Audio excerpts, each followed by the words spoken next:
بله تماشاوانین هجا دم باش جا آمریکای از اکتای شاهین به برنامه کلام و کلام لهمبری ومه از دخوازم به هلبست تک نه یعنی نویسک که 2014 دا من نویسی بو از بوان گوتنم بیجم نوروز و پیروز به اف مش بو کاوای حسن کار کی چه کرو بو جوه داره دخوینم آخا ما چولک بیار همیج دسته نیار مرگ و دار و زوی و وار به 100 سالان کر هوار زوردار ندخواستن تجار شیم به لمدیا بهار سری هلدا لاوی آر ده حق کرد تارومار فندو جرام کردا بو قاوای حسنکار نوروز دوزه و سوزه پیروز به لگل کتکار از نوروز و همیه پیروز دکم از دبیجم اف نوروز هویا ما کو ام روزن خوش پشتی به نوروز تف به هفره ببینن اف نوروز به نوروز ما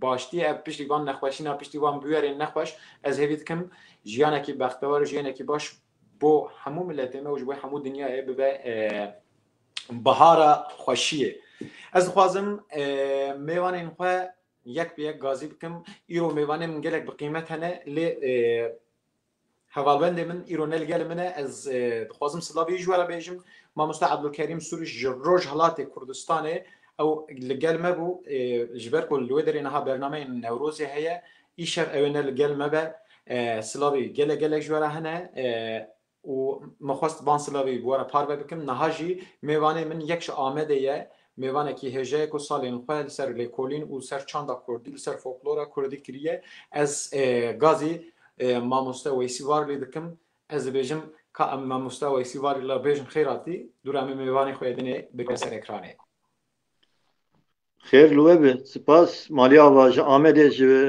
تevdî temaşevan û ketkarê vê bernameyê re silav û rêzê xwe dibêjim ez jî mîna kek Oktayî dibêjim 21 Adarê Gulvebûnel Buharê cejna me ya vê salê pîroz be li tevdî çar hawrî welat Newroz pîroz be ئەم جارێک دنێ بێژم بخێراتی سلاوی خۆشدارە و ژێ هەموو ئامادەی ڕژ هەموو دنیای را ئەم دەشینن کەسی کۆلمە تەماشاتکن ئەم جاردن دەبێژن نەورۆزەوە پیرۆز بێ و ئەز گازی میوانی خۆیان دویەمین دکم میوانی مدنێ دویەمین دو ساڵە هینی کوردی بووە کوردێک بیە لێ حتا 35 36 37 ساڵیا خۆ ئەدبێم قەی کوردی نەزانبیە یعنی زارۆک بیە ژون دەرکەتنە لێ پشتی دو ساڵان دەست به پەروەردە کوردی کردی به تایبەتی جی ئەو تشتێکی شانازیە ji bo wî û ji bo me niha jî ez dixwazim aranjör û ser mûzîkê kesekî ku ket dayî li ser mûzîka kurdî li ser mûzîkê dinê birêz înan tat ji Stenbolê ew ê tevlî me be ez dibêjim em xêratinayî bikin keremkekek înan tu bi xêratî hûn jî xêratin xêrmiyan di nav xêra da ez jî berî da roşana Newroz yani cejna Newroz ji bo hemû Kurdan bila ev Newroza hêvî bibe û ez pîroz dikim Newroza hemû Kurdan.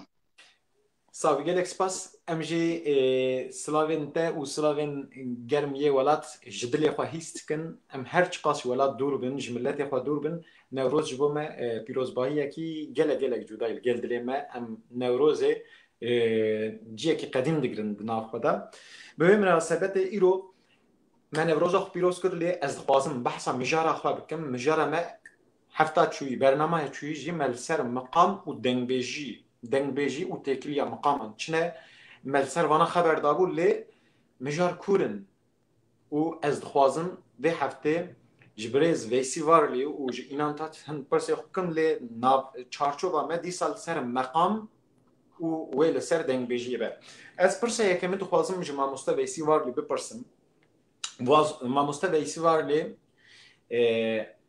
ji me re dikare bêje meqam çi ye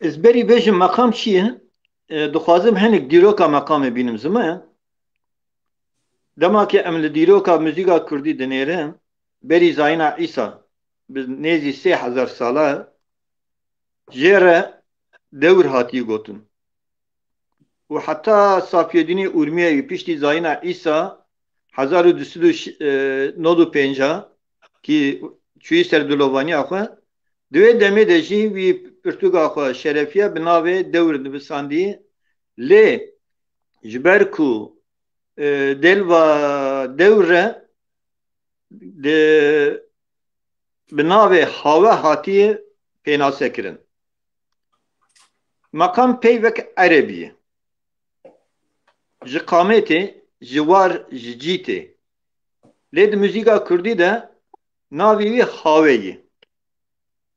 Hinek kesên me dema tembûrek lê dixe an jî bilûrek lê dixe civat jê re dibê ji me re çend ser haweya lêxe. Nabe çend maqama lêxe. Ez vegerim ser maqam çi ye? Maqam ew qalibê muzîka yê ku ji hin perde navber pêk tê ji cîh û rêgezên ku kevş dest pê kiriye gera wiya ku xweserî heye û ango berbî qadekî aliyekî ve yanî diçe an jî tê. Di nav xwe de li hinek perdeyan denga de rawestê dike û di nava xwe de têkiliyên hûnandina dengên Slavîk an jî melizmatîk an jî tempo kuisto bi zimanê latînî dibêjin di nava xwe de van rêsiyana bikartîne û li ser dengek biryar dide em ji ware dibêjin have yani ango maqam. Belê gelek baş e. Kek înan ji bo maqam tu jî dixwazî gotinek bêjî. Yani makam belli peyvek Arabiye li aliyê me digotin qayde. Mesela bavê min ez biçûk bûm min tembûr le dixist digot qaydekî dilan ser dilan bibêje yan qaydekî payîzî xemgînî yani digotin qayde makam yani alan derek şunek hinek millet dibêjin şube mesela Fars car car dibêjin şube işte şubeyi çünkü şube jî dereke yani bir yerde li derekî bûyîn manayê wî kok usaya Kurdî em hava jî dibêjin me digot yani hava fakat li aliyê me digotin qayde yani qaydeyi dilan qaydeyi xemgînî qaydeyi koçberî usa. Belê gelek baş e. Di hêla teknîkî de yani ji bo ku tiştekî re em bêjin meqam krîterên meqam hene. Tek înan ji bo te dipirsin vê pirsê. Kriter çava kriter minak. Yani mînak em bêjin em ji tiştekî re çima dibêjin meqam. Teyî mamoste got rawestgehê wan heye destpêkê Belê belê. Kriterin notasyon ser notayı yani kriterin müzikalî hene. Mesela şark yani müziki şark rojlat yani rojlat hem rojlat yani rojlatı Kurdistan hem rojlat makam hene garbe u armoni heye hem ber armoni li garbe makamın mesela notasyon dizisi mesela em ben stranek kararı vi strani laye gami vi laye la tevadibi dikedi stran la eğer do diyez heye do diyez heye ev dibi Hicaz. Eğer si bemol 2 si bemol düyemin heye u do natürel heye ev dibi uşak. Si bemol natürel u do heye dibi Kurdi. Makami rast heye mesela rast binavêxe rast e. Yani notayên rast makam li ser forte em nota dinivîsîn ser forte 5 çizgi hene notayên gelekli cem hevin rastın yani düz makamê rast e lu askı dimîne yani notayên gelek nêzîkî hevin ev jî işte rast makamı gotine dugah yegah segah hene ez dixwazim li bê de naberek bikevim naberek niha me got meqam qeyde êwer mesela kek mamoste Abdülkerim ji ew ji Rojhilatê Kurdistanê bû ew jî digo êwir nihat vir de ez pirsgirêkek jî dibînim ez dibêjim pêdiviya me Kurda di hêla ziman de jî tey notasyon em dibêjin ya müzikê de standartekî ji bo me ez dibêjim wê hewcekariya me bi standartekî terîmên musîkî hene newsa hûn derheqê vê de jî ez dixwazim biçekî biçûk mamoste Weysî pêdiviya me gelo bi vî tiştî heye an tune ji ber ku em çar parçe ne û di nav çar parçeyan de ji gelek zimanekî dewlemend herêmî tê bikaranîn lê ji bo perwerdeyê pêdiviya me bi nivîsekî standard ji bo müzikê hewce em çawa dikarin vê hewcekariya xwe bi hev re ji holê rakin û derfetê me dibe çawa bin. Kek min ez vegerim inkî serî de dest pê bikim. Kek înan hinek tişt gotin ez dixwazim wana temam bikim. Yek jî makam di dîroka müzîka Kurdî de 12 makam henin. 12 mekamê sereke henin. Heft awaze henin û 4 şûbe henin. Şûbe çi ye? Yekgah, dugah, sêgah, çargah.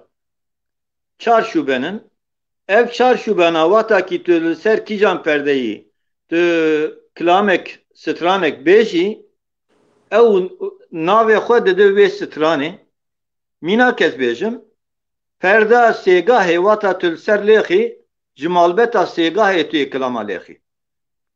Perda çargahê tu lê bigirî esas bigirî tu wata stranek lêxî ew ê ji malbeta ecem û çargahê ew ê ji te re strana bîne holê.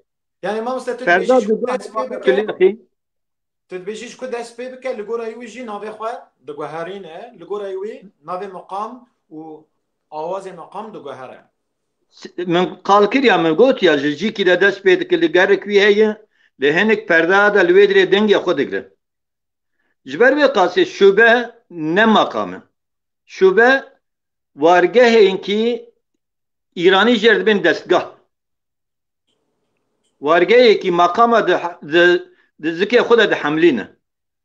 Wargehê wan in 4 şûbenin heft awazenin û 12 makamın di müzîka Kurdî de. Mînak em bêjin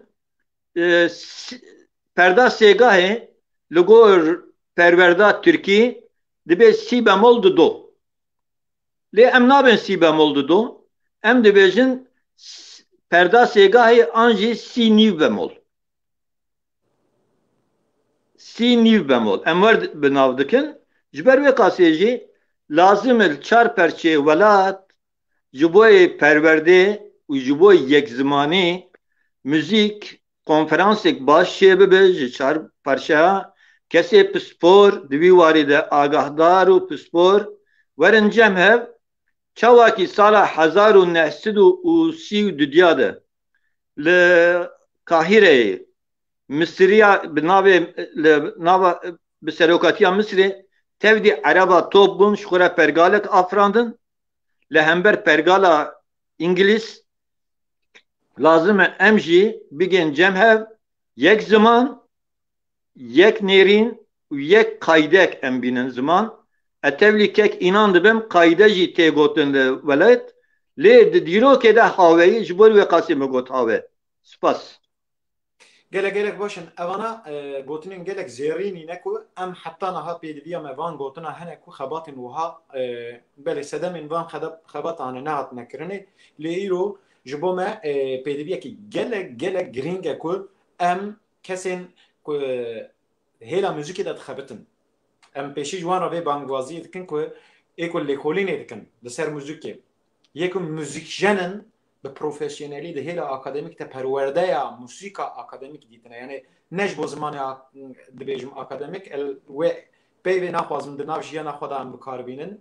Akademîk ji ber ku dikeve nav perwerdeyê hêlekî perwerdeyê ye ji bo perwerdeyê musîkê de ji bo Kurdên me yên Rojhilat yên Başûr yên Bakur û yên Rojava ji hev fêm bikin û pênase bikin ku em ji bo notasyonê em ê heft nota heye. Ev dü sistem hene. Em van sistem em çab penasa bikin. Em nave bana çab beşin ji bo vî jî dibe müzikşen hebin. Ne usama musteveysiye?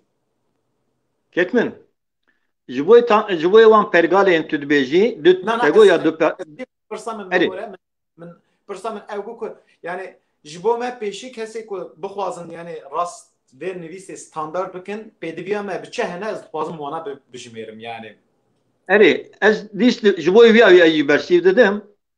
Di dîrokê de wata mêze dikin ji bajarê Marî yani dema Akadiya de pergala dengê müzîka Kurdî hatî nivîsandinê. Pêdiviya me bi zaneya û ew kesekî lêkolîner xwe bigîne van agahiyana û bikir rojane. Mîna kes bêjim pergala yani rêjeya Xwedavenda Anna şêst e. Li gor pergala têlek dengê herî nerm yani herî pest e. Lê Xwedavendana enlî yani ew jî çil e. Zanî birayê min. Wata yek ji pêncî yek çil e. Wata tu pêncî û çilî bidî ber hev diwarê matematîkê de dibe ji pênca çar di müzîkê de dibe dengê sêyeniya biçûk. Ev divê demê de hatî pîvan û heta îro jî heye. Lê tenê pêwîstiya me dîst dibêjim li kesê lêkolîner bi spor werin cem hev van agahiyana bînin cem hev û bikin rojane. Bele. Ji bo wê ez dibêjim yani pêdiviya me bi çi heye em wan jî kifş bikin mesela bi amin ji her çar parçeyê Kurdistanê dibe ku müzikşen di navê projeyekî wisa dabin yani konferansekî wisa dabin. Ne wisa mamoste? Sedî set. Em. Konferansek wisa hebe bi roja bajo. Bele. Yani Bi proje meha bajo. Armanca projeyê gerek be diyar be û wekî ku tu dibêjî ne carekî werin cem hevdû gerek bi rojan hebe yan jî em bêjin ew proje pêşî nexşeyek deyne pêşiya xwe bêje em proja me ev e ku em ê van xala pêk bînin em ê van tişta sererast bikin li gorê wê xebatek deynin pêşiya xwe dibe ku pêşî konferansek ji bo wî were diyar kirin ne? Sedî set kekê min. Sedî set mi gotiya 1970 de İngiltere konferansek çekir. 15 ajot konferansa wan yek gotarek derket. Go kî bi çi zimanî dibêje bira bêje lê ew ê mîna me bêje. Ereba li hemberî serî rakir 1915 de konferansek çêkir bi ser neketin 1932 de konferansa dünya çêkirin bi ser ketin ve pergala müzîka xwe afirandin çêkirin îro Kurdê me yê başûr jî wê pergalê bikartîne Kurdê me yê Rojhilat jî wê pergalê bikartîne mixabe û Kurdê me yê Bakur jî pergala Tirka bikartîne ku pergala Tirka jî koka wê xwe digîne Safîdînê Urmiyevî Xweca Abdulkadirê Mêrgeverî Bedrî Dilşad Şükrullah Bege Ereb girî wana jî giştik pisporê müzîka dunyênin. Ew bi xwe çi kesin yani ew an kesê ku tu dibêjî ew bi xwe Erebin, Farsin, Kurdin çi kesin? Kurd kekê min. Safîdînê Urmiyevî 1214 de ji dayîk 1214 de ji dayîk bûye 1295 de çûyî ser dilovaniya xwe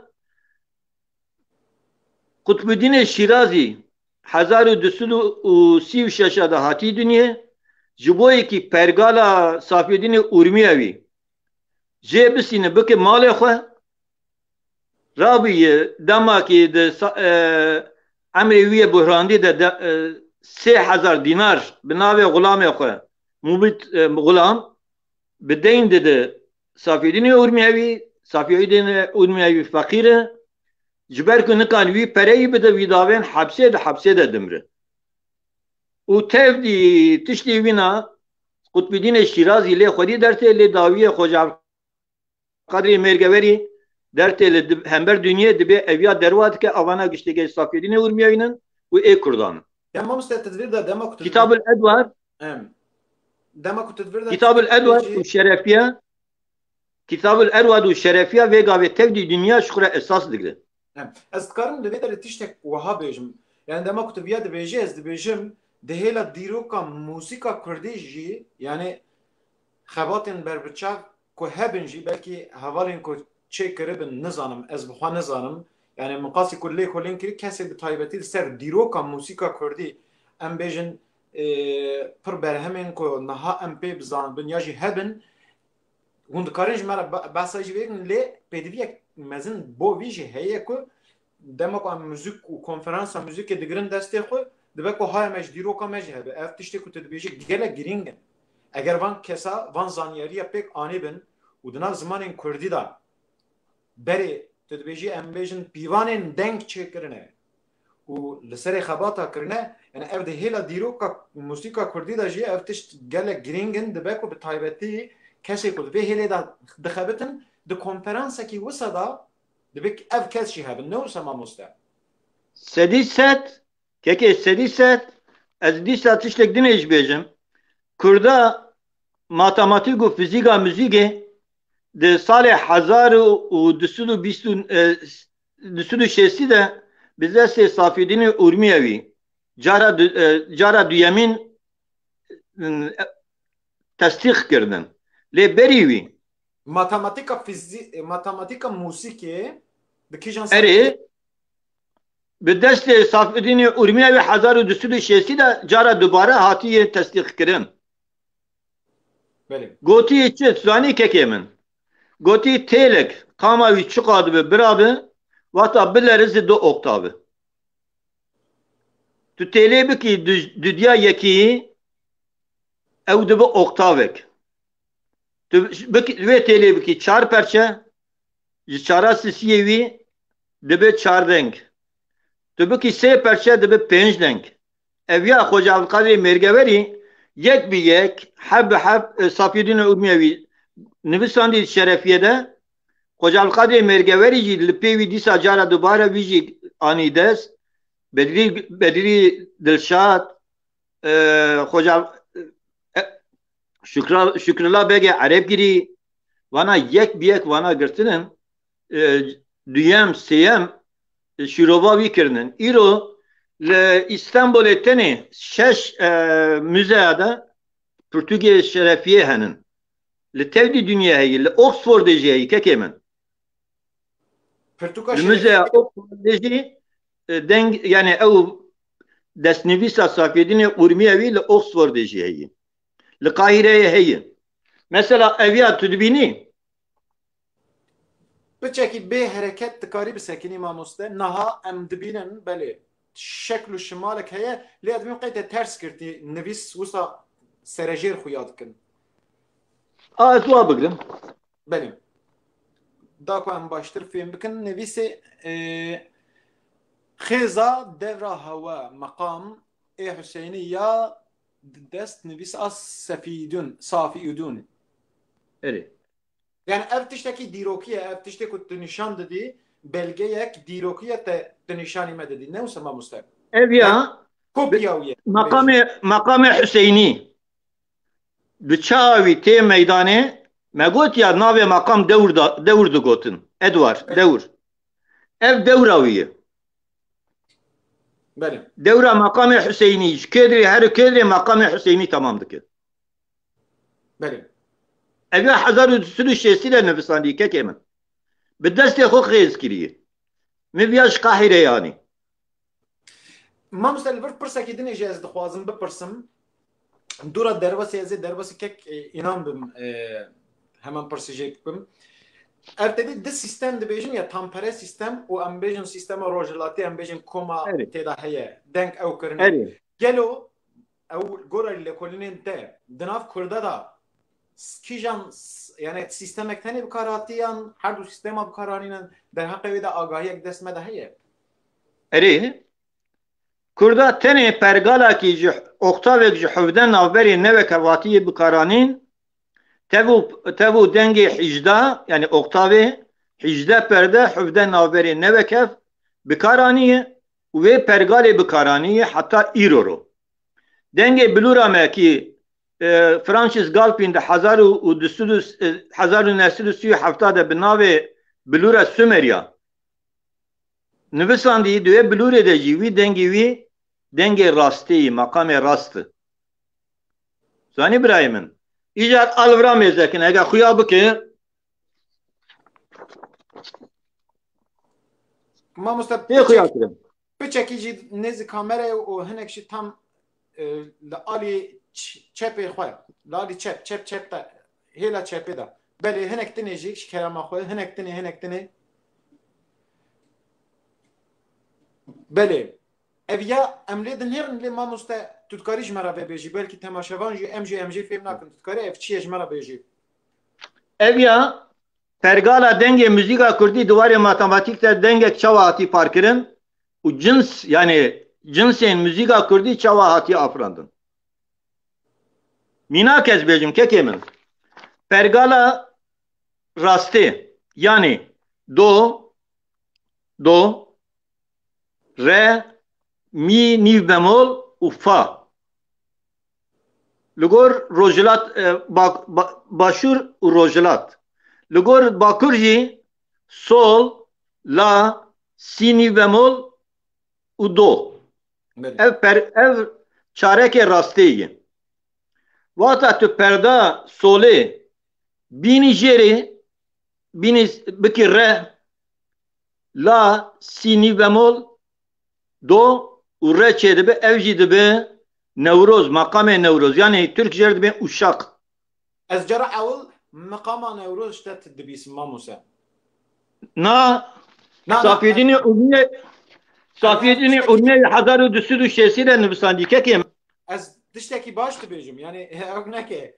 Yani çünkü heta naha tiştên me dewlemendiyên me hemû tiştên me bi rengekî dinê hatine pêş me eger ev tiş resenî bi orjînî em tasdîq bikin ku ev maqam bi Kurdî û bi xebatên wa hatine ev tiştekî gelek mezin û şanaziyekî û serbilindiyekî ji bo me. Dibînî? Ke xetîb tu dikarî bigirî serekanê belê baş e. Bi dest nivîsa Seyfeddîn û notaya bi navê Newroz remel ji pirtûk û kitaba evdar.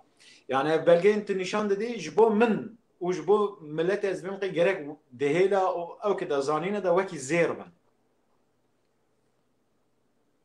Lewra em dibên qey tu matematik zanên me, müzik zanên me, fîzik zanên me, astrologên me yani tu kesîk me mîna ku em tune bûne, em tim feqîr bûne.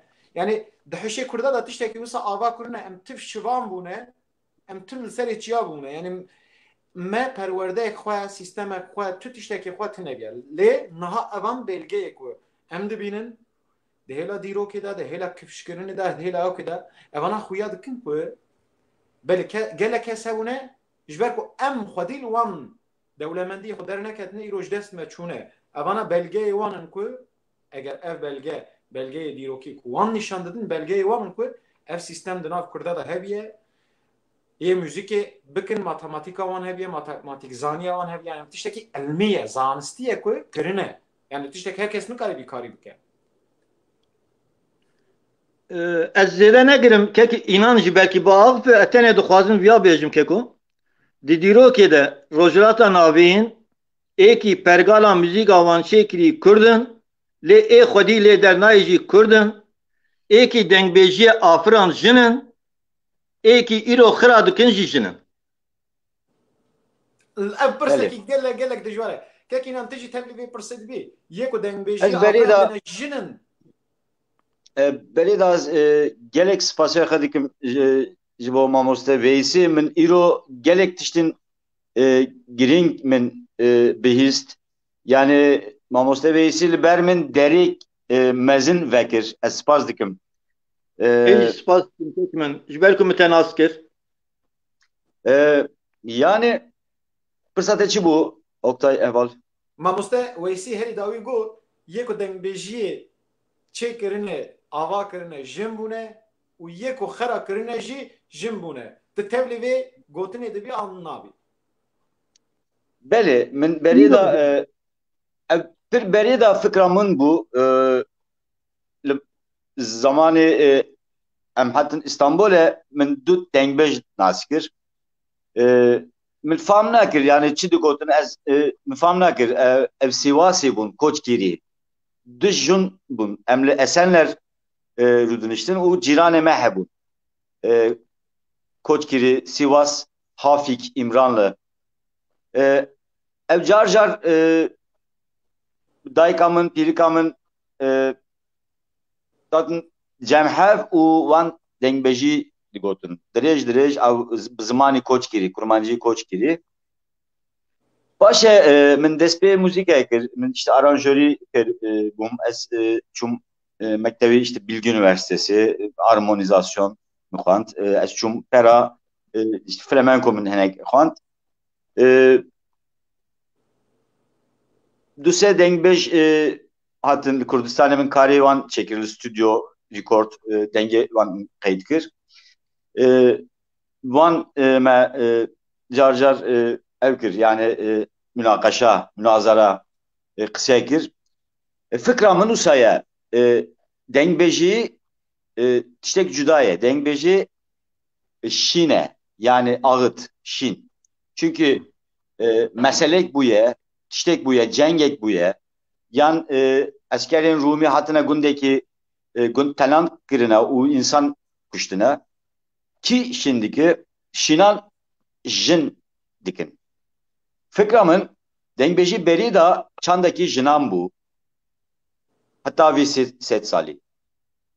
Di vê sed salî jin dengbêjî dest berdan û mer hunermendî, teknîkî, tiştên teknîkî derket û mer xwe pêşxistin merên zilamên dengxweş ev dengbêjî standina dest xwe, hilgirtina dest xwe û meşandin. Car car jî İslamtî yani işte gotin tu jinî işte reçeya kulam gotin nav meran feodalite û li dest cinan ev çand standine û çûye û mer berdewam kirine. Yani fikra min dengbêjî eger meselek tune dengbêjî stranek dengbêjî dernek ev yani tiştek usanine yani ez li vir rûnim ez îro işte stranek dengbêjî peyda bikim. Ne tiştek usaya. Yani mesele green heye u jin şin kirine şinin yani. Ez usa de fikrim. Yani fikramın usaya.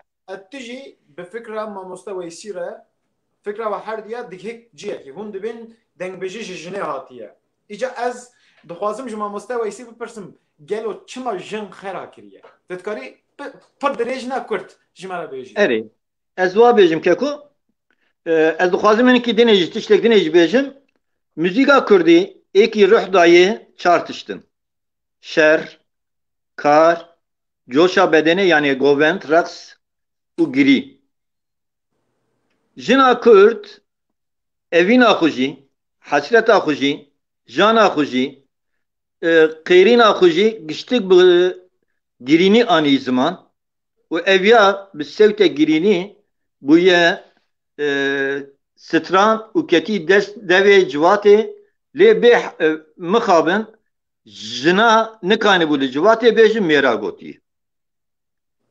Îro ji bo çi jin xira dikin îro jinê me na watakî qala dengbêjiyê dibe ay bû ne ya heta êvarê bi tirkî xeber di dertê ser dike dibe hê hê kîne em û derva gulê re jî dibe gûlê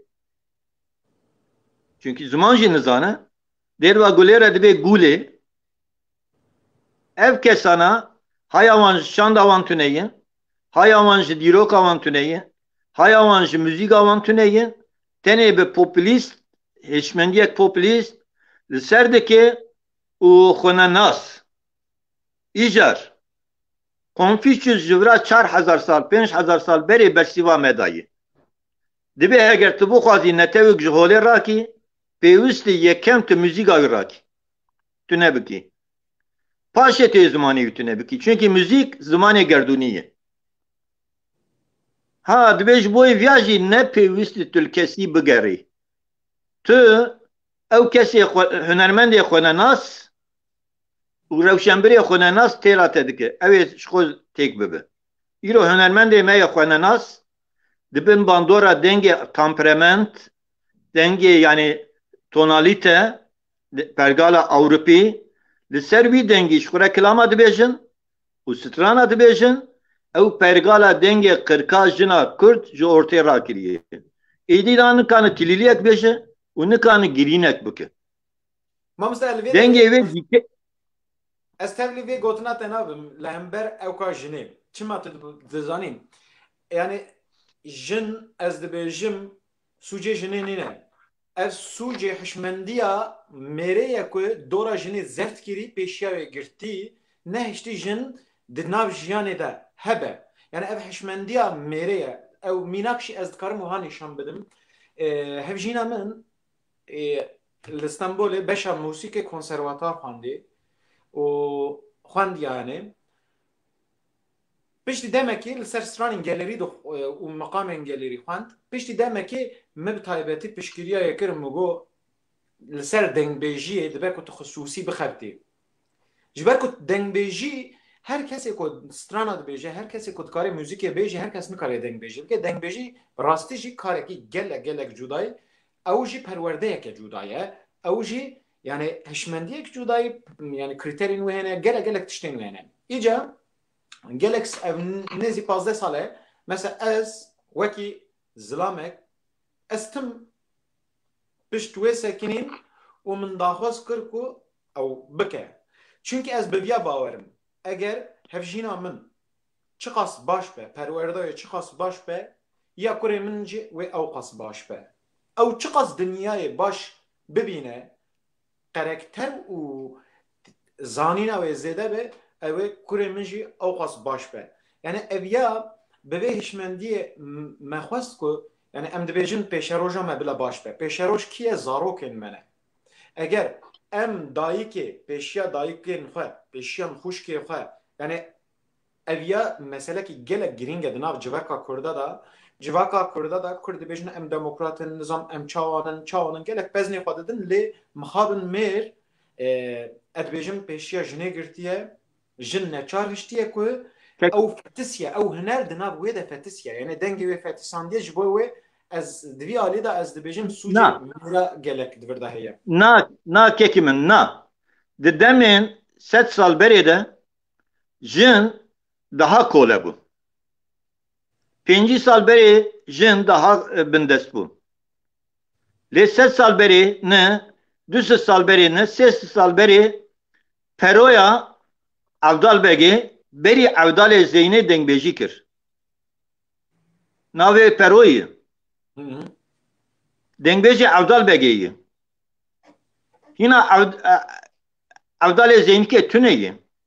Jina Kurd dengbêjî kiriye. Jina Kurd îro popülîst bi hişmendiya mêr difikire. Ji ber vê qasê bêtir sazî û sazgehê me na rê û rêçê nizanin bi destên aranjör û bi destên hunermendên kî biyan texlîtên Ewropî ser pergala dengê Ewropî strana ji wan re aranje kirine gotinin qirka jina Kurd e ew dengê ew ê nemayê. Mînakek ez bêjim stêra zêrîn çi ye? Stêrka zêrîn komek wî heye. Stran gotiye ilahiya İtalyan kirî Kurdî û majorik pergalek li gora majorê ji xwe re kilamek çêkiriye û li pêşiya wê jî be seda canfîdayê Kurda wêneyê wan axistiye. Em buya wî me mala xwe xira kir.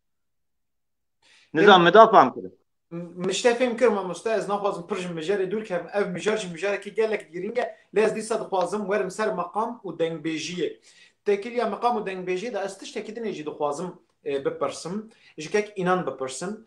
Gelo kek înan dema ku em dibêjin meqam û dengbêjî tu wekî aranjörekî til meqam û dengbêjiyê dema ku dinhêrî tu dikarî ji me re çi bidebêjî yani di navbera meqam û dengbêjiyê de çi tekîlî dibînî qasî ku tu dizanî ez dixwazim işte vê pirsê bikim. Belê. Min neziki heft îro min arşiva xwe mezekir heft albüm nezîkî dengbêjiyan min çêkiriye. 27 salın ez aranjöre dikim fakat heft albüm ser dengbêjî min çêkiriye. Misê cara Devrişê Ewdî aranje kiriye. Fakat Devrişê Ewdî ev dengbêjî aranje kirin pêvek xirabe. Yani dengbêjî aranje kirin gotinek piskirêke dengbêjî aranje nayên kirin. Yani çünkü dengbêjî berê da ez tim dibêjim. Yani gotine kitabe sesli kitabê bi denge. Fakat yekî Merdînî hunermendek Merdînî 15 sal berî hat stüdyo got işte ez dengbêjim nizamçı navê wî ez ev nakim ifşa nakim got belê bira ez dengete bizim Devrişê Ewdî xwand bi Hicaz makam xwand. Min berî dîsa ev strana dengbêjî min qeyd kiribû ev uşak makamı yekî xwandibû ev jî li Alî Hakkârî Feraşîn hedibû. Min got bira ev uşak makamı bû. Yani hevalekdîn min dîsa ev qeyd kir uşak bû aynı dengbêje, aynı strana, aynı kilame fakat tu Hicaz dibêje. Got belê aynı li Alî me ev Hicazê li Alî Hakkârî uşak dibên. Çima usaya farkçı bû yani Alî Feraşîn çima Devrişê Ewdî uşağı çima li Merdîn Hicazê ez nizanim. Belkî mamoste wî vedike yani firehtike ev mesele. Fakat ev bala min kişand. Mesela baxsa çi dike dengbêjî yani mesele çi ya? Baxsa çi dike ev makam ev dike yani belirleme kurdi çi ya? Makamı belirliyor. Diyar kirin, kifşe kirin, diyar kirin. Beli yani mesele makame diyar dike belki. Yani eğer mesele bir henginiye, giryaniye yani giriniye Hicaz derdik eve. Yani pey Ali Hicaze'de bu diçe. Belki giryaniye yani Hicaz. İşte giryaniye yani Sabah makamıcı giryaniye. Fakat Sabah makamı dengbeş min katne bir iste. Uşak u yani Nevroz em İro'da despekin em bin Nevroz makamı yani emnabejin uşak makamı. Yani Nevroz makamı gelek xwandine fakat eğer hendik Hicaz makamı hene ev gelek giryanine. Belki yani diyar dike. Mesele makame diyar dike. Em dîsa vegerin ser aranjê û ew kim dengbêjiyê. Te got ez lê nanhêrim yani pozitif lê nanhêrim ku aranjê li dengbêjiyê bêkirin. Îca ez tiştekî dixwazim bipirsim di birdan. Mesela delîl Dîlanar dema ku dest bi dengbêjiyê kir bi kilama ew ke dengbêjiyê dest pê bikir ya dewrê şu Ewdî jî delal bi kilama yani gelek kilam gotin bu kilamê di nava civakê de yani hela popüleriye da böyle kelamı bu popüler o hat naskirin o hat haskirin. Le de da şevazaki ku ambejin hene dengbêjî da şevazin aranje bi karani ambejin me hatta wegave ambejin ritim dengen dene ambejin tiştin ritmik de background da piş dengbêjî da me ne diydi bu. Le dengbêjiya ku delil pek musa pek ani ambejin jmera pir dengbêjiyê xera jî nekir pir ew aranja ku wî kir jî yani neket pêşiya dengbêjiyê. Pêşiya dengbêjiyê nebû li pişt dengbêjiyê li ciyekî biçûk sekinî li temekî xweş da di civakê da li ser wî gelek xort gelek kesên ku mesela heta wê gavê ez li ser xwe bi xwe jî bêjim yani dema ku bigotina dengbêj min digot dengbêj tim kesên extiyarin kesên emrê wan mezinin yani ciwan nikarin bibin dengbêj nikarin bigên wê ferasetê lê di van salên dûr ra yani belkî kêmasiyê wan hebin jî lê gelek xort niha dengbêjiyê li ser dengbêjiyê hez dikin dixwazin pêk bînin belê derfet tune kêmasî gelekin em wan tişta em naxwazin bikevin ser wan nîqaş ew me ji nîqaşê dûr nexê lê aranje eğer hebe dibe ku veki kutegoya sesli kitap yani pirtuka bi deng eğer aranje hebe gerek aranje di dengbêjî da çiqas hebe çiqas tinebe em viya nîqaş bikin çêdire yan tu dibêjî qet kokî de bira aranje çênebe.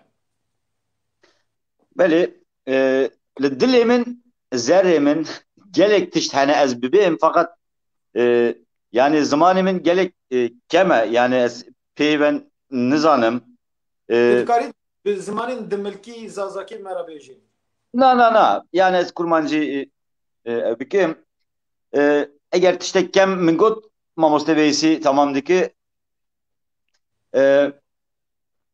min müzika garbî min xwendê yani tampere sistemi armonizasyon natürel yani ez piyanistim klasik piyano ez ledikim Chopin ez gitar ledikim mesela işte flamenco ez aranje çedikim yani yeki Ankara'yı yeki Sinop'u yeki Trabzon'iti ez karivan çedikim aranje ez nota dinivisim dedim dest kemancı u keman violist lediki karimin eve fakat müzika garbiji hezdikim yani Haydn, Bach, Beethoven gelek hezdikim Matt Monroe yani romantik Fransi müzikçi ez godardikim fakat vi ali yani meseleyi dengbeji ez muhafazakarım gelek muhafazakarım yani gerici çünkü mesela tişti usa çedikin işte Şakiro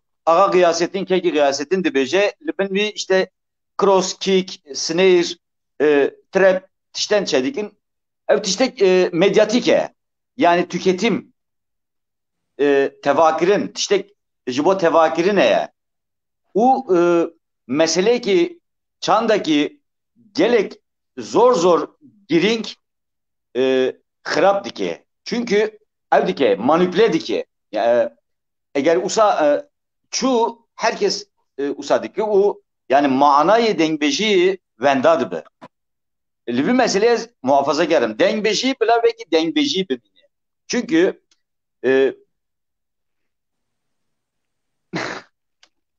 Çünkü me fekir dibêjî çi yani ku tu dibêjî belê yani aranje bêkirine ew tam û lezeta orijinaliya wî reseniya wî ji holê diçe dengbêjî dibe tiştekî dinê. Bila rapeki çebikin, trap müzik çebikin, servi bila helbestek nu binivisin.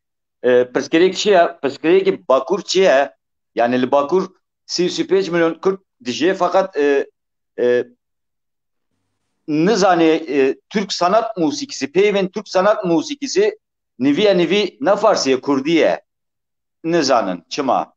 Yani biraz servi bir sekenin mesela dengbeji bila evnakin yani jibo popülerite karninin ez usadı fikrim. Belê. Dengbeji tiştek judaye bu bila usa bimini yani kitabe. Em hürmetê li ji bo hemû nêrîna dikin ev nêrîna te ye ez îca nêrîna mamoste veysî jî merak dikim bi kurtasî mamoste veysî tu jî li hember aranjeyê ku di nav dengbêjiyê de aranje bêkirin û neyêkirinê divî alî da fikrekî te hebe tu dikarî me re par vekî ya ez dixwazim ewilî viya bêjim keko kek gotina kek inan ez viya inkî xurt bikim Türk sanat müziği tiştê dibêjin cara ewlî 1430 de li Osman Gazi'ye êkî ders dayê Hoca Abdulkadirê Mergeverî kurdu. Ez viya bêjim îca dengbêjî çi kek min. Gelo em ji kê re dimên dengbêj? Li başûr dibêjin goranî bêj. Mamoste berek tu bê bibêjî ez ev bila dibîra me dabe tenê ez vê pirsê bêjim li hember aranjeyê tu pêşî dixwazî bi wê pirsê vê bersiv bike û dûra devasî vira be ji kerema Tamam etên wê dirê şiko. Ji bo yekê bidim famkirina etên vira. bigore keremke Li Mehmed Arif Cizîrî Xidrê Omerî Şükriye Fafê Bavê Salih, Bakî Xido, Elî Tîco, vana dengbêjin ne dengbêjin? Vana bu an re enstrüman lêketinin, amûr lêxistinin, Radya İrîwanê bi tevlî hunermendê xwe re amûr lêxistiye. Ya fîkê, ya meyê, ya zurneyê, ya udê tiştek lêxistinin. Ha dema em dibêjin aranje gelo em çi qest dikin? Li gor Ewropî aranje an jî li gor reseniya muzîka Kurdî aranje. Ega wata reseniya muzîka Kurdî bi tevlî dibim heta êvarê bira çê bibe. Serayê delîl çêkiriye ez 24 saeta guhdar bikim ez jê têr nabim.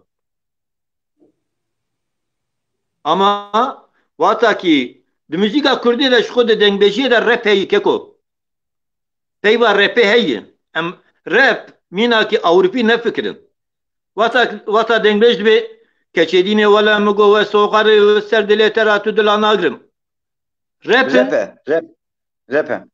Rapê viya dengbêja bi hezar sala viya gotiye. Ez ê rabim li gora Ewropî rapek aranje bikim avê çayê ez îxanetê muzîka xwe re dikim. Çawa vê bîskê min got jinê Kurda qedandin. Jinê Kurda bi vê mantiqê qedandin. Li bin bibaxşe tistek buçuk. Yani eğer tiştî wisa em çedikin yani trap û dengbêjî li bin trap wenda dibe. Li bin trap ew dibe yani dimîne. Wenda dibe. Wenda dibe. Belê.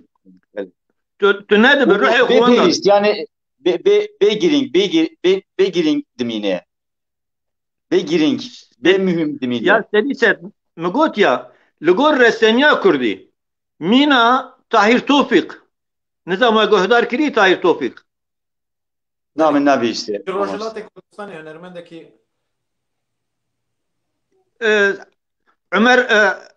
Ömer Süleyman Ali vana vata hûn li wan guhdar bikin em ê fehm bikin çi. Mesela di muzîka Kurdî de çend bawetê Hicazeyî kekê min. Em dibên ya Hicaz. Yek terzek tenê nine kekê min. Di muzîka Kurdî de dengbêjê min ha tenê ji bo Hicazê gerîb bikaranîye. Hicazê gerîb bikaranîye, Hicaz uzal bikaranîye. Her sê beşa jî bikaranîye. Ez bêjim îcar. Garabetê xaşo vata Qasimo dibêje gerîb e. Vata Zadîna Şakir dervêşê Ewdî dibêje gerîb e. Vata ki Salihê Qubînî dervêşê Ewdî dibêje gerîb Hicaz e. Delîl Dîlanar û Hüseyno û Şakiro vata dervêş dibêje Newroz e. Ev jî ji Erdnîgarê, ji Civakê û ji Rexê wî welat axê ye. Mîna kes bêjim ez ê tiştek pir biçûk bêjim li ber Firat çiyariya hespê xurt e. Çünkü hesp li wê dirê hatiye kedîkirin. Di dengbêjiya Berfiratê de silabîka bişek pir xurt e. Silabîka bişek. Vata stran dibêje dibe lê lê lê lê lê lê lê lê û dengê nigê hespê tê de ye. Ritmê nigê hespê tê de ye. Vata ez aranje bikim gelo ez ê kanibim wî ritmê nigê hespê tê xim aranja xwe. yani ji bo Serhedî dibêje yek peyvek kevanek vekim ez tenê ji bo ku ew kete destek piştgirî bidim yekî. Mesela tu dibêjî yani van gotinê te ez vî fêm dikim. Yani kesekî ku dengbêjî bike dibe ku ji rihê ziman jî fêm bike ji rihê wê stranê jî hemû fêm bike ku hem ji bo aranjê hem ji bo gotinê xwedî wê qebiliyetê bê newsa. sedî set eviya û bêxenjî wê xwediyê pergala muzîka Kurdî bi zaneyarê pergala muzîka Kurdî bi. Ev tiştek çutaya disa bibaxşin mesela country müzikle Amerika country müziğe country yani köy gundi. Mesela Goranbejin country ile Amerika müzik enu saçedikin. Aranje nu çedikin u bu country tim bi bilura Kurdistani çedikin u bu Arbane çedikin. Yani evna country'ye edit işte cudaya. Yani tersinden yani zıt ez dinerim mesela. Tiştek usaya. Dicberi. Ha. Beli Ketmen yani müze. Kerem. e, dakik beli mamostevesi tiştek gut tiştek hatta bir rağmen bir bakışın mesela hayvanat yani li ali ki çe hayvanataya bu mjüliye van insanan çiye ev xencereyi vi milleti yani stran gotun styli vi milleti ev kiriye diyar kiriye. Mesela milleteke li Asya li ser hespantin için bu sadı bir şey. Milleteke ya bizinan diçerinin li ser çiyan li nevalan veki dengi wan dibêjin. Mesela yani işte hevremi gundên wan li ser çiyanın li hember çiya li hember wan çiyak heye û gundek disa heye û ses yankı dike denk diçe tê û gotina wan ev dike diyar dike yani coğrafya çi heye li ser çi mujilûn ev makamı belki makam jî wisa derdike ve yani makamı diyar dike ev ser çi mujil dibin bi kijan hayvanatan mujilûn coğrafya çavaya yani nevale yan çiyayiye ev jî diyar dike yani makam û gotun û xencere styli xencere belki ez wisa difikirim. Na Sedi sedvereye. tiştekî ilmiye yani erdnigarî di perwerdeyê de jî tiştek atî pesendkirin yani erdnigarî em bêjin çiya belgorayê çiya û şertên çiya müzik jî lezawî bezawî sivkayiyê ev perwerde musîkê de me tim viya dît yani ji me re her tim ji me re digotin yani coğrafya erdnigarî gelek tesîra xwe li şêwazên stranê di musîkê dike ev gotina te jî yani tiştekî di cî de ye. Dixwazim duvra de piştgiriya heval bikim enkî daha fire bikim. Müzîka Kurdî çi ye?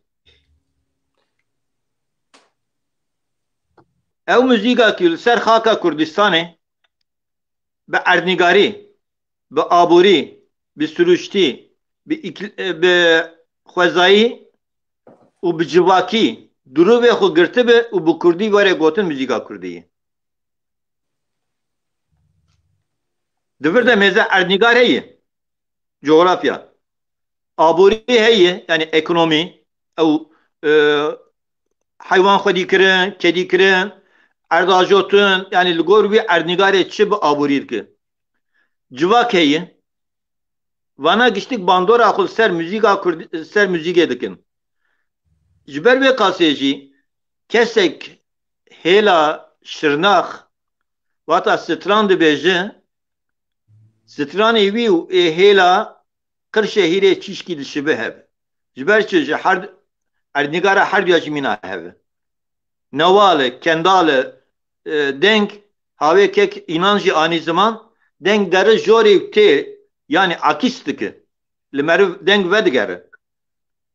Evana tiştê xwezayînin ji ber vê qasê jî keko ji bo aranjeyê jî dîsa werin vêdirê lazim e kesekî aranje bike vê pergala wê müzîkê zanibe, dîroka wê müzîkê zanibe, zimanê wê müzîkê zanibe û haveyê wê müzîkê rin zanibe ki kanibe li gor wî restenî aranjekî bike.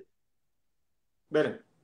Hocam mamosta em van gotina em mijarê xwe hinekî topî ser hev bikin ku me îro ser çi xeber da temaşevanên me wê van xeberdanên me çi fehm bikin me ser meqam û ser dengbêjiyê xeber da yani me got têkiliya meqam û dengbêjiyê me pêşî behsa meqam kir em yani em heval em nikarin bi beşekî de bi rastî yani ji seda pêncê meqam û mijarê me bînin ziman ji ber ku meselekî gelek hûr e dozda hev meqam mamoste gu heye ez dixwazim dîsam ser meqam û dengbêjiyê têkiliya wan da ez ji mamoste vesî bipirsim me got meqam bi kurtasî piçekî îdî hûn dizanin meqam çi ye çawa dest pê dike çawa disekine hinek we ez bawer dikim we hinek fêm kiribe çünkü teknikin yani tiştên peyvên teknikin belkî hinek zehmet bin yani bi rojekî jî xilas nabe.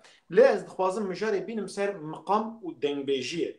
Di dengbêjiyê de mamoste bi gelemperî tu dikarî bêjî hemû meqam bikar anîne an meqamê ku hatine bikaranîn hene û nehatine bikaranîn. Tu dikarî ji me re bêjî evan meqame di dengbêjiyê de bi gelemperî hatine bikaranîn lê vana me nedîtî me lêkolînên xwe de van meqama nedîtîne ku di dengbêjiyê de bikaranîne. Kekmen erê em berîkî bêjin makam lazim e ki dewrek temam bike. Rêgez jî henin. Tirk jê re dibên cins. Yani ji 4 dengav an jî 5 dengav pêk tê. Avana gelek kilamê Kurdî, stranên dengbêja ê Kurdî li ser rêgez anin. Lê ew jî bingeha meqamin. Mînak ez bêjim keçedînê mi got çiya bilind çi ye? Bi Tirkî uşak ki ji bo yekî wê navê Newrozê xira bikin. Newroz. Lê li hember viya êkî meqam temam jî kirinin gelek stranê me henin. Dijî qasîkî lêkolînê xwe mikiriye beyatî şûrî pêvtir tevdî meqam di müzîka Kurdî de hatine bikaranîn. Beyatî Bizirk. Beyatî şûrî û bizirk. Bizirk. Di meqam tenê qasî ku te lêkolîn kirî te di meqama nedîtine ya meqamê dinê te hemûyê dîtine yani. Güçlük anîn. İja ji were bên kîja meqam. Bi kurtasî. Rast. Küçek. Küçek yani Türk dibên Saba. Sanî. Küçek. Garip. Garip Hicaz. Hicaz Uzal. Hüseyni. Muhayyer. Segah. Nevroz. Beyati. Beyati Şiraz. Müstear. Mesela garabet-i melkoyan vataki derveşe evde dibeci müstearı ne Hicazı ne uşağı. Müstearı liser perda segah edis sekine. Sani İbrahim'in. Ferah Feza. Ferah Feza Tahir, Mahur, Soznak, Acem. Vana ez xwazim navê hene kilamê wan jî were bêjim. Nihavend. Van makamana giştik de müzika Kurdî de heb bi heb dengbêje mena bikaranînin tenê Eliye Ozmên stranbêje Radya İrîwanê wata hûn guhdar bikin 12-13 makam hûnê di kilamê wî de bibînin. Tenê Eliye Ozmên. Min godar kire min remaster çekir ev stranên Erivanê 446 stranên nû derketiye 5 sal berê unan Türkiye û kom müzik da min ji bo remaster û paqijkirin dipses yani dengên notayê wî min nivisan. Min hemû godar kiriye ev Kekmen notayê wî min nivisand. Bele. Notayê wî min nivisand. Veysî Varlî min nivisand. Bi akademîk şîrova wan jî mikir. Makamê wan çinin, terzê wan çinin, silabîgê, melîzmatîgê, hîbrîdê, silabîga bi şeke, a bê şeke, heb bi heb min nivisand têde. Vê gavê 4 cîld, 915 kilam, 3400 rûpel. Bi navê Arşîva Radya İrîwanê di dest hevala de heye. Ha, îcer mesela çargah Heyla Siyaro Eliye Ozmen dibêje. Lêlê İsraîlê Hovsepiyan Hovanes dibêje. Hüseyin Elao Eliye Özmen dibêje. Soznağı. Sani evalno.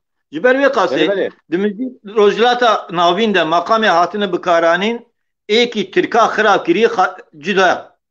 Êkî Tirka xira kiriye ew cuda wan makamê dina giştik ku da di stranê xwe de bikaranînin û dibêjin. Mînak ez bêjim şivan bilbilo dibêje ya heyla hûn zaniviya ne wer? Kîjan bilbilo mamoste? A şivan dibêje. Bilbilo eri ev sabayı. Yani Türk diben Tabii. sabah naviye kevnare küçeki. Yani çareka buçuk küçük. Sani Ma birayımın. eşit persek hat biramın. Mesela makam tegoya jido makama peştere makam edine meteva ditti. Herem tekilya herem u makam hacı mesela dikarim bejim falan herem daha zede bir makami bikaranine ya jî ev makam lüve deri pırte bikaranin li falan herem jî em bejin li botan ev makam hene mesela te botan hene cudaya em bejin Eri. اوكي يعني پنتاتونیک Eri. از نکردم ناف پیوین تکنیک نخوازم ضعف کار بینم Eri. لیل مقام لو در هناك جودانه جی يعني فرم وان جودانه آواز وان وکی گوت چیایی دبیجن دنگی وان Eri. اولانه وان جودانه جبو مقام جمرول دکاری بیجه گلو هرم کیجان مقامی زیده بکارانه تشته کوسا هنه آن تونه Henin keko. Herema serhat her izlede stranenci çar denga u penj deka te bikaranin navbera çar deka u penj deka de te gotin bikaranin vanaji her izlede Uşak yani Nevroz ve Hüseyin'inin. Ama Karajdah, Ruha, Berfirat ve hatta Şengali garip heye, Hicaz heye, malbeta Hicaz ekiş heye, Küçek heye, Nihavend heye, Soznak heye, Mukayyer heye, ha Acem heye, leherema botan, lüvedreci Mukayyer heye, Acem heye, minak ezbecim Cebeli Lori Lori. Çi makamı hevalno? Acemi. Lori, lori, lori, lori, lori, lori, Cebeliyem lori. Vatan van kilamadı binin. Şırnak jeyi, li botan jeyi, li hekari colemirge jeyi, li rast, makamen rast, mahur, u vana herizede li başuru rojlatenin. Vana evet herizede li urahenin çünkü vedri binavê goranî wata strana dibêjin stranên ki hezar salî heta ev vê rojê hatinin wan strana dibêjin dengbêjiya me yekê em dibêjin dengbêjî hezar û şesidî şûn de li nav me belaviyê lê ew li ser koka xwe dinîne.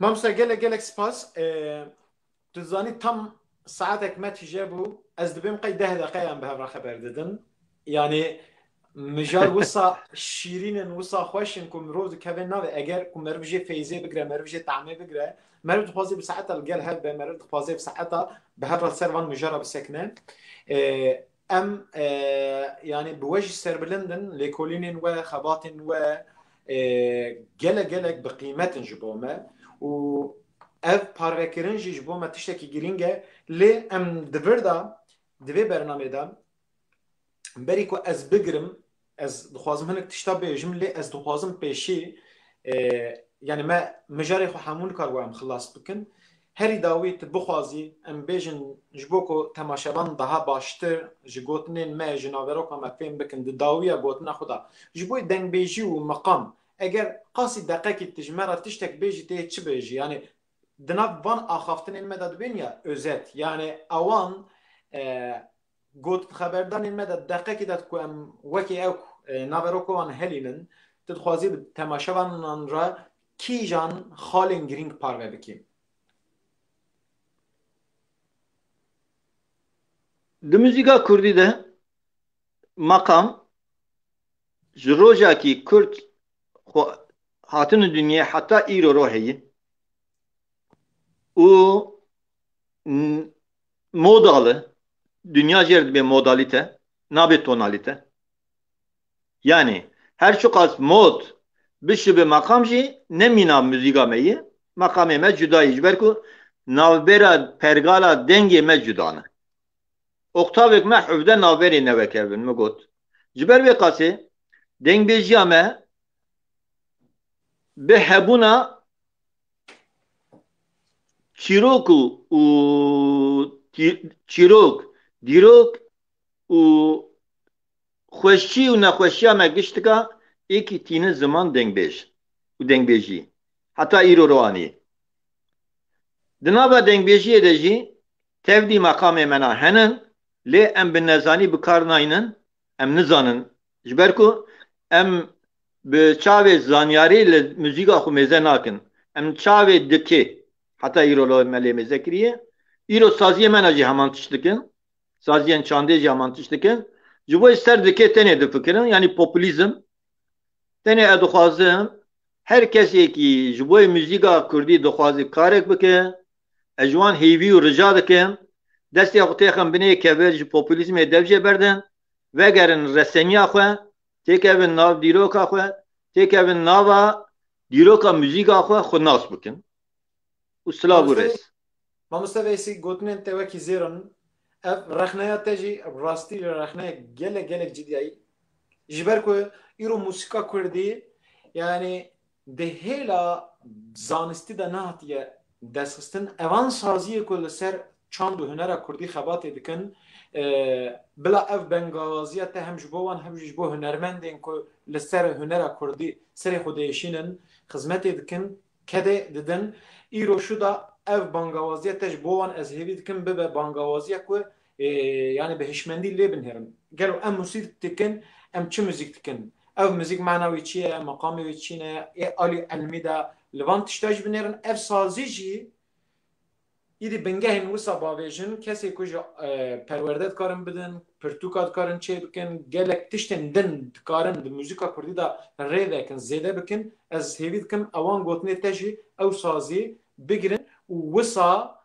van gotinên wek zêr di saziyê xwe de bihonin û ji keda we îstîfade bikin. Lê beriya ku ez bigirim mamoste ez ê vegerim nav peyvên kek înan ew ê ji me re hinek gotina bêjê lê ez ê dûra vegerim ser te mamoste Veysî kî ye?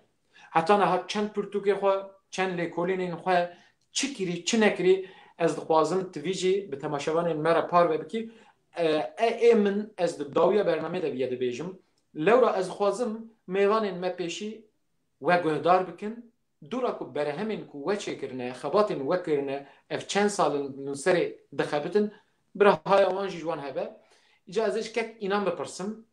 Kek înan dema ku yani mijar xilas nabin dema ku em van mijarê ku me da destê xwe em serê me xeber da tu wekî aranjörek û wekî müzik kesekî ku ser müzikê te perwerde dîtî û karên xwe yê profesyonelî jî li ser müzikê dikî.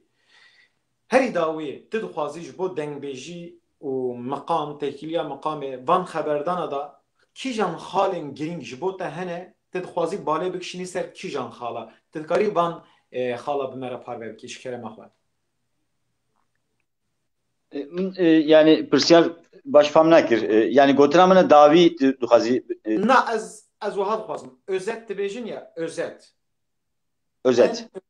En önemli tişta herî girîng di van mijara da kîjan ji bo te kîjan me xeber da ya herî girîng ji bo te kîjan dikarî ji me re wan bêjî. Yani dengbêjî bila mîna xwe wekî xwe bimîne gelek girîng e çünkü çandame û fikra min li vî çar alî Kurdistanê li ser çanda me her millet her devlet çanda xwe belê tekilî heye her çand bi tekilî ye fakat gelek li ser çanda me jiyana xwe û çanda xwe ava kirina yani dengbêjî bila saf wekî xwe bimîne deformasyon naxwazim bila deforme bibe û makam mesela mamoste Veysî gelek tiştên girîng got yani makam hemû li Kurdistanê li aliyên Kurdistanê hene û li dest me çûyîne bûyîne Türk sanat musîkîsî hinek bûyîne işte Arap müziği hinek bûyîne Fars musîkîsî li dest me girtine û belkî dizîne konferans tiştek gelek mühim bû yani zuca belki desteklerin lazım. Yani em derenk, gelek derenk mayne. Yani konferans müzik sistema pergala kurdan. Ev mühim bu. Yani gelek tiştek mühime derenk mayne. Yani Revşenbir'in Kurt, müzisyenin Kurt, bila zuca yani çar ali de verin cemhev u ev konferans ava bikin. Usa. Bes. gelek spas dikim. Evan gotina gelek zêrin evan mijara em li derdora kilam û kelam pêk dînin armanca vê bername ew e ku em têkiliya dengbêjiyê ya bi civakê re ya bi hunerê re ya bi zanînên re ya bi jiyana Kurdan re ya bi çîrokên wan ya bi gelek tiştên wan re wêjeyê de gelek yani dengbêjî tiştek wisa ku dema ku em dengbêjiyê digirin destê xwe gelek xal hene ku em li dora dengbêjiyê li ser wan xala disekinin. Lê dema ku em li ser van xala disekinin armanca me yekem ew e ku em îdî bi çavekî din dünyayê hembêz bikin. Yani dünyaya Kurdîtiyê hembêz bikin. Çand kultura Kurdî ku em bikaribin yani ji vê derê rakin deynin ciyekî bilind. Ev bibin pirtûk, ev bibin zimanên zanînê ku em bi hev re jê sûdê werbigirin. Pêdiviya me bi vî tiştî heye ne ji bo parçeyekî, ne ji bo herêmekî, ne ji bo hêzek, ne ji bo siyasetekî. Tenê ev çand wekî ku mamoste Weysî, wekî ku Birêz İnan got, deng mamoste Weysî gotinek jî got ku 4000 sal berê Confucius gotî ku eger hûn dixwazin miletekî tune bikin, divê ku hûn muzîkayê tune bikin. Îro em dibên em hemû tiştê xwe deyindarê dengbêjiyê ne. Wê demê eger ew xwaz tiştekî bi qîmet heye dibe ku em jî ew xwaz ciddî bi hişmendiyek bi zanatiyek li ser vê bisekinin xwedî lê derkevin û em wê mezin bikin. Ev derdê me tenê ev e. Eger di nav axaftinên me de kêmasiyên me hebe gotinên me kêm hebin ji kerema xwe me efû bikin armanca me ev em dixwazin ku em viya bi were par be bikin em vê guftîgoyê zêdetir belav bikin kesên lêkolîner kesên ku ser muzîkê xebatên xwe dikin di vê civakê de jî em wan nas bikin. Dawiya van peyva da yani konferansakî muzîka Kurdî me got pêdiviya me bi konferansekî muzîka Kurdî heye. Çima? Ji bo standardekî çawa em bêjin dema ku em muzîka rojhilatî dibêjin standardekî xwe heye. Dema ku em ya rojavayî jî dibêjin standardekî xwe heye lê ji bo wê jî zimanekî wanê standard heye. Dema ku xeber didin di axivin ji hev gelek fêm dikin müzikjan müzikjenên ku em bêjin li ser dîkê ne jî ew jî hev fêm dikin. Ji bo vê pêdiviyekî gelek mezin heye û ya din ji bo perwerdê jî em bêjin Kurd wê dest bi muzîka Kurdî bikin perwerde bigirin.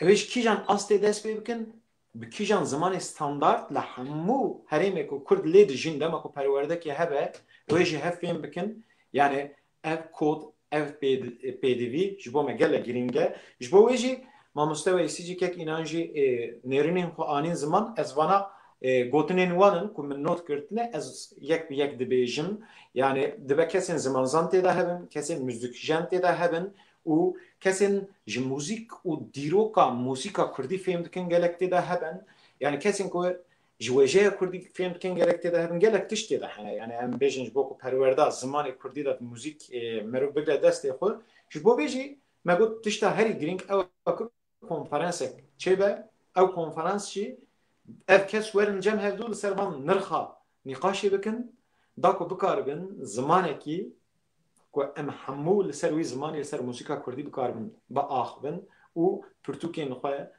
plansaziyên xwe perwerdê li ser bikaribin bikin. Îca ez gelek spas dibêjim ez têm ser kek mamoste Weysî em li te û çîroka te û lêkolînên te yên sala guderîkin ka te çi qas xwe êşandiye te ev derd ji xwe re kirî yani ev baş xwe re kirî derd û tu li berî vî derdî te hatî mamoste kerem ke. Min 1975 de müzîka Kurdî nas kir. Bavê min bilûrvanek pir baş bû lê min bi zaneyî müzîkê nizanî bû. من دست به تنبوری کر و من 5 قاست چکر به کک دلگش ره ام به افرد کم کی دبون دلوان دلگش ام به افرد کم کی دبون کما ما هبو من 5 قاست چکر ده حشتی و نهاده او 5 کاست جا آمده یکی ماموسته ناوی وان چوا؟ 5 قاستن تیم بیراته ناوی آنتین بیرام لوی شاغش برکو به ناوی قاستی نبو به ناوی کسایتی بو مینا کم بیجن کما دنگ شورش دلگش دلشیار بیویاوی روشات بیویاوی ناوا هبو mesela dayı esiri strana mı? Nizam agahudar kiriye. gelek megodari ki mاموسته Ha strana nave yaram gulizarış kek şivan jî got. Awilî kirin Tirkî dawiye kek şivan got. Ev jî amine. Mîna vana bi çilî zêtir stranê min henin. Lê di heştê wî niha de ji Amedê yekî ji me pirsî got muzîka Kurdî çi ye? Min nizanî bû bersîv bidim. Min nizanî bû bersîv bidim. Tiştê min jê re got min bi xwe bawer nedikir. Ji ber vê qasê min ji wê rojê pêve dest ji muzîkê berda, serdikê berda, temburê berda, stran gotinê berda. Ez ketim nava lokalîna muzîka Kurdî çi ye ji bo yekî li hember wî merivî ez mehcûb mam ji bo yekî dinê ez mehcûb nebim. Duye ji wê rojê heta niha bi seda maqale min nivisand li ser muzîka Kurdî. Gelek kovara de mîna zend, mîna rewşen, mîna war di gelek kovara de li ser taybetiya muzîka Kurdî, li ser amûrên muzîka Kurdî lêkolînê xwe me weşandin. Arşiva Radyo İrivanê ez û mîna lijneyek yani berhevkarê wî kek cevat bû êkî notanivîsî wîna şiyar û evren du hevxortê hêja êkî serrastkirina notasyonê û analîza strana jî mikir êkî gotina redekte kir kek Servet Deniz bû me behev re Arşiva Radyo İrivanê çêkir 915 kila 3400 rupel dijî wî min ji pola yekê heta pola heşta Pirtûkên dibistanê nivisand muzîka Kurdî bi pedagojiya Kurdî û bi metodolojiya Kurdî yani bêlinte di muzîka Kurdî de di perwerdeyê de bêlinte heye di medreseyê mena de bêlinte hatî dayîn Farabî bi xwe bi bêlinteyê muzîkil Kitabul Kebîr nivisandiye Ibn Sîna bi bêlinteyê pirtûka xwe muzîkê nivisandiye di 1000 sale di nava Kurda de bi metodolojiya bêlinteyê müzik hatî dersa muzîkê hatî dayîn ji ber vê qasê min jî di wî warî de van pirtûka nivisand û vêga vê qasî 5200 peyvên muzîkê ferhenga wî min çêkirî ew jî vêga vê kek Servet Deniz redaksiyona wî dike serrastiya wî dike bixêr ew ê jî bibe pirtûk têkeve nava destê xelkê me. Yani tu hem lêkolînerî hem nivîskarî hem ser ilmên muzîka akademîk te serê xwe êşandî hem te ser dîroka wî te serê xwe êşandî hem jî te stranan çêkirine helbestê wan nivîsîne û ev em bêjin bê sekan gelek salin ku tu xizmet ji berê xwe dikî gelo keko tu perekî jê digiriyan ev eşq û evîneke Kek min vê bîskê min vêneyek rê weda nedir min got ji Qahîreyê min anîye belê min tembûra xwe firot pê anî ji bo vê çima min vê pirsî dibe ku em qîmeta kesên vê xebatê dikin em qîmetê bidinê ew berhemên ku çap dikin li pişt wan berhema çi qas ker heye ew berhem belkî kêmasiyê wan hebin xeletiyê wan hebin lê pisporî wisa çê dibe yani nivîskarî elmzanîn hemû mirov wekî polekî hêdî çîroka meriv her çi qas li pey xwe diçe ew qas mezin dibe ji bo vê jî hunermendên Kurd nivîskarên Kurd rewşenbîrên Kurd her tim di belengaziyê da yani gelek tişta kirine lê bê xwe û bê xwedan mirine niha ez dixwazim li gel cenabê te bêjim ku ev tiştekî kedekî gelek pîroz e. Çawa dengbêjê me, hunermendê me belengaz dimirin, kes wan xwedî dernakeve. Piştî ku dimirin xwedî li wan derdikevin, divê rewşenbîrên me jî, lêkolînerên me jî, nivîskarên me jî em xwedî li wan derkevin. Xwedî derketin çi ye? Dibe ku em qîmeta wan bizanin. Ew xebatێk ew dikin em herin, bikirin, bixwînin, wê qîmetê bidin wan. Ji wê zêdetir em bêjin wan nas bikin. Dema ku em wan nas bikin em ê civata xwe, kultura xwe wan tişta nas bikin. Ji bo wî jî ez gelek spas dibêjim. Ez dibêjim hezar salî be her tim ronî û şemala te li ser civakê û di nav civakê de hebe. Mamoste gelek spas dibêjim. Spas xweştir. Ez jî gotina xwe dawî dibêjim ji tevdî temaşevan re û ev hevalekî vê kedê dane vê bernamê ji gişa re silav û rêzê xwe dibêjim û ez pê şanaz û kêfxweşim kî tevlî xebatێk viyayî bûm û temaşevana me guhdar kirin. Kêmaniyê min hebin jî ez lêbûrina xwe dixwazim. Silav û rêz ji we gişa re. Serserê min serçavê mamoste.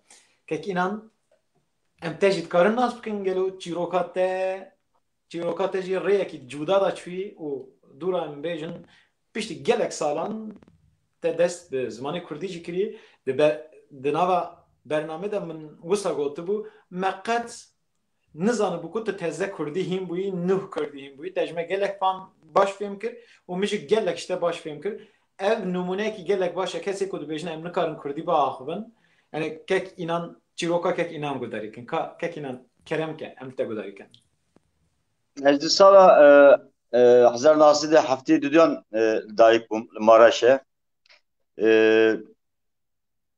Heftê yani ez 6 salî bûm komkujiya Maraşê bû zanin Maraş katliamı dibêjin Tirkî. Komkujiya Maraşê bû û em koçberê gundekî Entebê İslahiye bûn.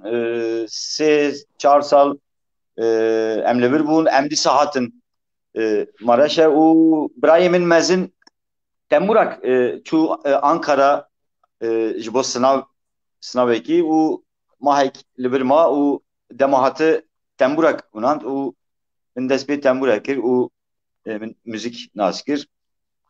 Li mala metê min jî mandolînek hebû. Mandolîn Temur min êdî fêr bûm û em sala yani nêzîkî nodan jî em hatin İstanbulê Kazım Koyuncu hebû müzikî Karadenizê çêdikir. Li Zeytinburnu min ev nes kir û me komak dest pê kir. Hasat Müzik Topluluğu navê wî jî Hasat Müzik Topluluğu bû. Em du sê kes em Kurd bûn. Du kes jî Karadenizî bûn. Müzikên stranên geleriyên Kurdî û stranên Karadeniz lazî bi zimanê lazî me çêdikir. Me hevdî jî nû nas kiribû. Wisa derbas bû ez çûm ASM vê demî ASM hebû Arisa Kültür Merkezi Sanat Evi. Li nêzîkî wî jî Yavuz Top Müzik Evi hebû. Ev sistema ASM naçû xweşe min qisa bağlamayı pîqut hebû. Ez min bağlamayı pî dirêj hez dikir.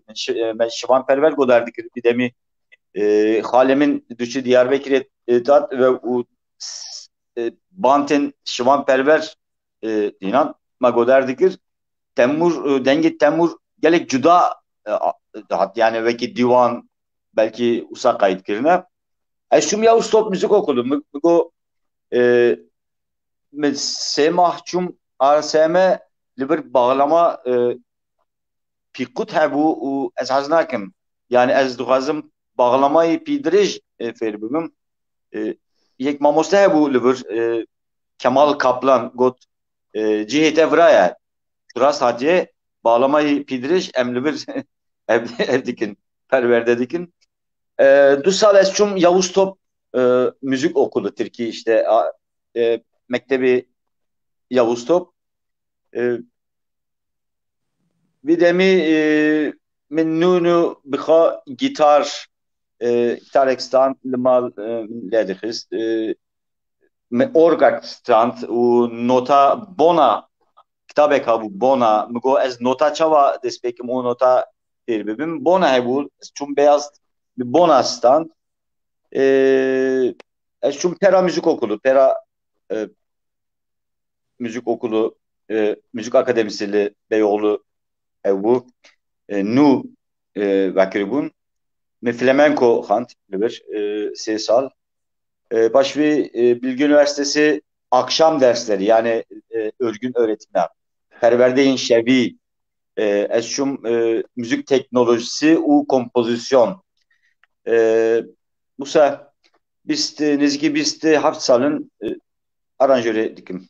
Yani 27 sal. yani Kurdî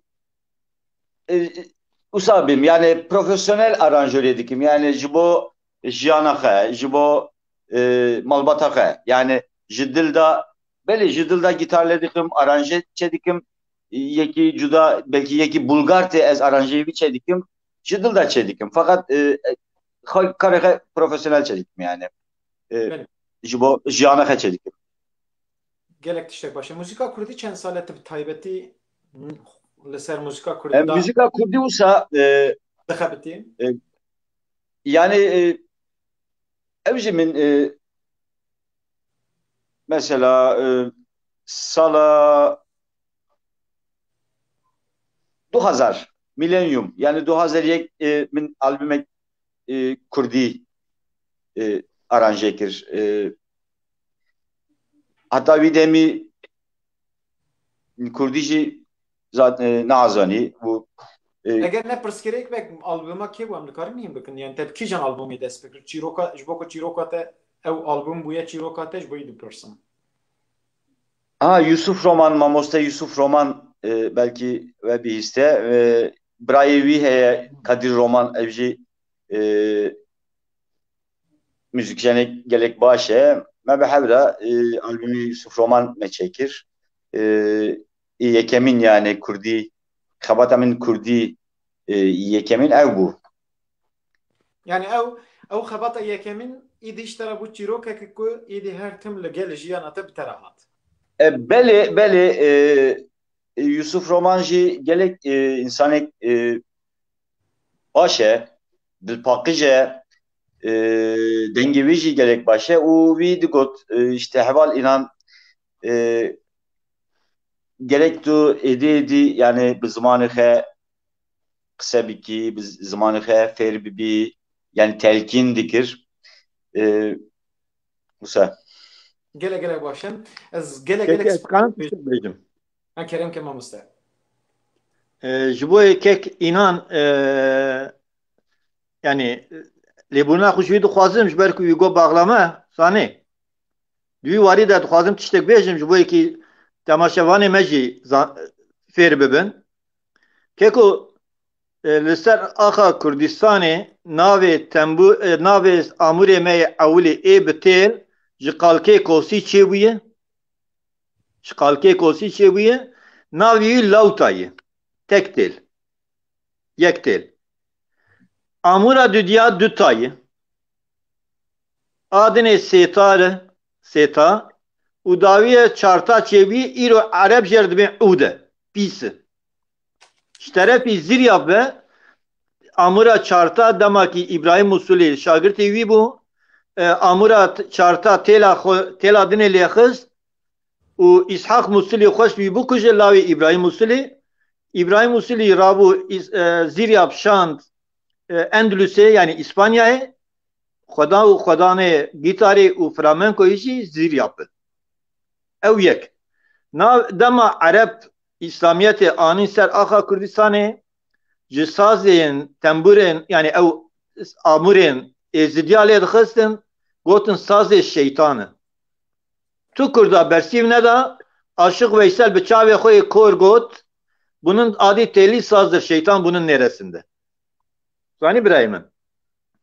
İjar rabûn êzidiya gelê me êzidî ji bo yekî wî amûrê pîroz dîtin navî gitin duta.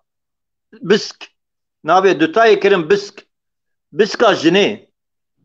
پیروز ناوا گله کرده بسکا جنه پیروز جبوی که او بس بیجه کرن یا جن خرابیه بکه یا جی یکی مروی وی کی پر حسکریه به کشتن بمره جید که داوی سر پوره خوش دبی یا لمن گلی بره پیو کرده هیه پورکر ها ها ها جر کرده ناوی دانی بسک بله عربا گوتن بزگی یونانیا جوان گرتن گوتن بزوکی او امورا دوتایی بله آسیتا Horesan ya ledixist keko divê demê de Eleviya yanî. Eleviya ledixist Ereba nikanî bû jiwan re ji gota sazê şeytanê gotin dem bûr. Dem buhrandin. Yani bi Tirkî ji bo kekî înan fehm bike niyet geçirme sazî. Sanî gotin dembûr. İja di nava Kurda de navê wî Amûrê tembûr e 1908 de darba 12 Eylül'e dibên ya 12 Eylül'e darba Kenan Evren de bi destê Arîf Sax navê wê Amûrê kirin bağlama. Mixabi îro Kurdê me jî giştî bên bağlama. ev yani Kurdî em çi bibên mamoste Veysî Tembûr dem Tembûr. Mesela Muzaffer Sarî Sözen di salê şêstî de torbê sazê xwe digir destê xwe daha döndürê Ankara'yê de ew Ulusê digere her gav Kızılay Ulusê digere yek jê pirse dibê xwe dibê ev çi ye her o destê te de dibê torbeyê de ya dibê Türk viya nasna ki navê viya saz e tembûr e. Muzaffer Sarî Sözen di salê şêstî de viya dibêje. Ve şayet TRT'de iyi. Yani ji ber vê qasiyê jî lazim e Kurdê me na ve viya jî zanibin navê ne bağlamayı navê tembûr e û rica dikin ravî navî bikar bînin. Bele gelek spas bo teviniyan ji bo agahiyan ez carekî din spasdariya mêvanê xwe dikim Birêz Veysî var li ji Amedê nivîskar lêkolîner helbestan û ez bêjim li ser muzîkê taybetîvan xebatên xwe û salên xwe emrê xwe dayî ez dibêjim mala te ve tu şanaziya me serbilindiya me kek înan tat ji Stenbolê aranjör ew ji 27 sale bi profesyonelî dest bi pêkirî li ser muzîkê karên xwe aranjeyê dike û piştî salên 2000 li ser muzîka Kurdî ku nas kirî Duan hêla da gelek hunermendên Kurd re aranjê û xebatên kirî îro bû mêvanê me wan guhdarî kir dawiyê de dixwazim spasdariya xwe ji bo kesên ku kedê di vê bernamê de dane Lorin Ajans wekî reklamgerî û li ser em bêjin torên medyayên civakî ji me re sponsoriya reklamgeriya me dike em ji Lorin Ajans ra gelek spas dibêjin ew jî reklamgeriya Kurdî re xizmetê dikin zimanên reklamgeriyê di nav civaka tora medyayê de ava dikin ji bo jî ew jî karekî gelek qedîm dikin ez her tim dibêjin reklamên xwe mamoste înan hunermendan re bêje bira reklamên xwe bi Lorin Ajansê re Kurdî çêkin em ê bêjin em ê ji hevalê xwe re bêjin ew pêdiviya me çünkü bi Kurdî dibêjin reklamên xwe bi Tirkî çê dikin îdî pêdiviya me em bi Kurdî çêkin em zimanê xwe çêkin ev ya jî ji bo Lorin Ajans xebatên wê ez ew qas giringî didim spasî didim îca kek Ferzan û kek Xetîb di tîma Dengbêj TV de em bêjin ew jî gelek ked û xebatekî mezin didin ku em vî dengî bikînin we platform û xebatên platformê ew dikin ez spasdariya wan dikim û spasdariyan kesê ku li me temaşe dikin mamostekek mamoste hem hunermend hem jî dengbêj Sevrî Agrî re gelek silav dibêjim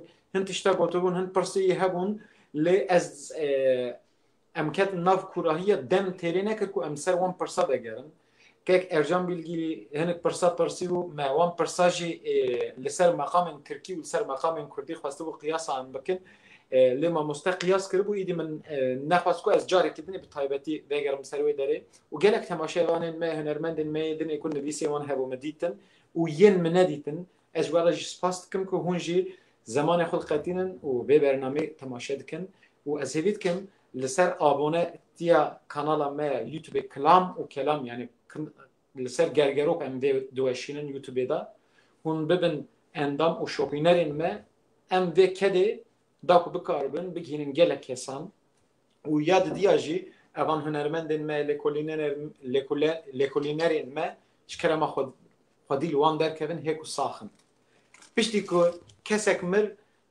اکنکن یعنی داولا خو نگرن دستی خو و نبجن هی وقت یابو هی وقت دای با گاوکو ساخن ام قیمت اوان زانبن لبورینا خوش بو که ماسی خود خوازم از برنامه کلام و کلام نبی داره ام خاطر خوازم جارکتن دبیجم نوروزه و همیه پیروز به بمینن شایی و بختواری ده